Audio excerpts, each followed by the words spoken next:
IHSG dan LQ45 saatnya rebound? Apa faktor pendukungnya? Meski sempat rebound plus 2,1% di 3 Desember 2024, secara year to date, IHSG masih turun sekitar 1%.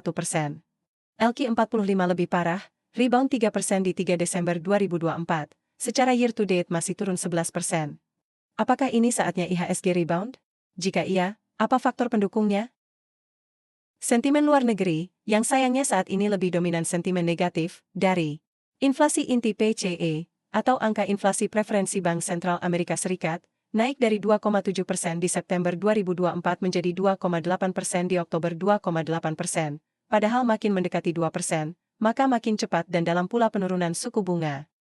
Belum menjabat, Trump sudah tebar ancaman sana-sini seperti tarif pajak ke beberapa negara terkait pengendalian keamanan perbatasan, obat terlarang, dan bahkan menggertak BRICS agar jangan sampai punya rencana membuat mata uang baru menggantikan dolar Amerika Serikat dengan tarif 100%.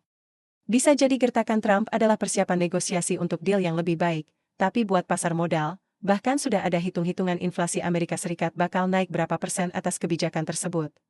Inflasi yang dikhawatirkan naik, menjadi momok, takutnya suku bunga bisa batal turun. Spekulasi inflasi dan suku bunga ini berdampak ke emerging market.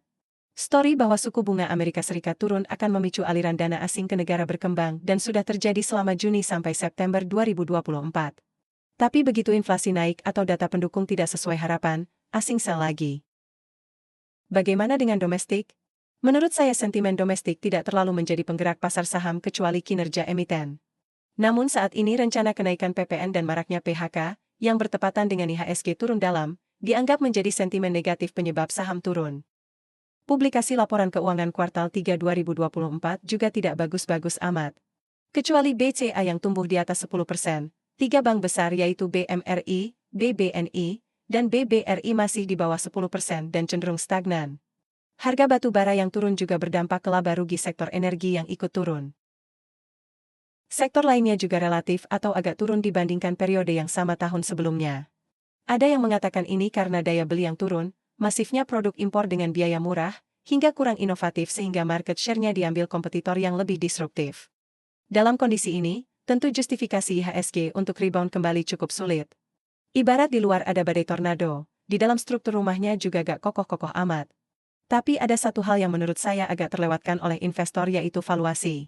Dengan penurunan yang begitu dalam, valuasi saham sudah murah bahkan mendekati kondisi waktu pandemi 2020 dan 2021. Sebagai contoh, saya mengambil 5 saham terbesar dalam LQ45, yang berdasarkan data IDX per 1 November 2020.